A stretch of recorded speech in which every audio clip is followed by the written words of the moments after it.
à partir de la matière que nous avons acquise, nous essayons de mettre à niveau les différents acteurs, que ce soit au niveau étatique et au niveau de la société civile. Ce que nous leur transmettons comme compétence, c'est ce qui est repris dans les décrets. Puisqu'il y a déjà un décret qui régit la gouvernance sécuritaire, qui porte à organisation et fonctionnement des comités provinciaux de sécurité et locaux de sécurité. Je peux confirmer que les acteurs, au moins actuels, sont déjà bien formés. Ils sont vraiment aptes sur terrain, puisque nous avons fait des itinérances, nous avons fait des forats de quartier, des forats de groupement. En tout cas, je crois qu'ils sont déjà à la hauteur de la tâche. Ce qui le prouve est qu'ils sont en train de mener certaines actions sur terrain.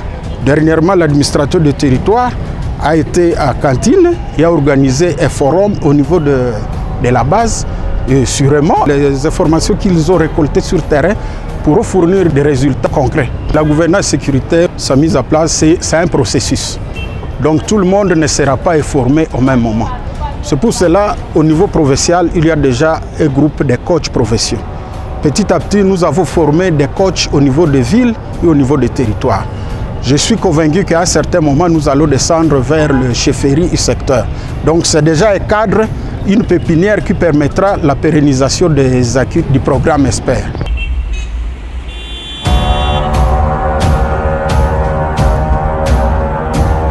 Notre première cible dans cette gouvernance, c'est de sécuriser la population et ses biens.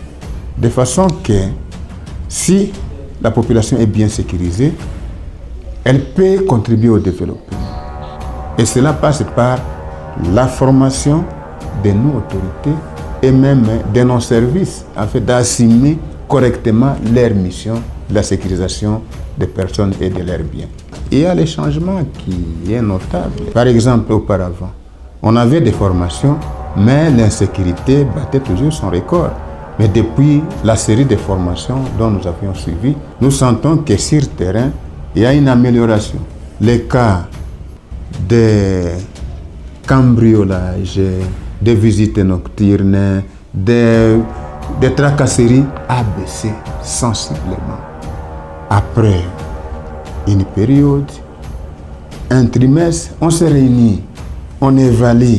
Est-ce que nous avons marché dans les bons ou bien il y a des choses à corriger? C'est de cette façon-là que nous devons pérenniser les acquis, que ceux-là qui nous ont aidés pour la formation. Nous allons leur demander de ne pas nous lâcher si tôt. On a encore besoin d'eux. S'ils peuvent le faire encore davantage, en tout cas, nous allons les applaudir.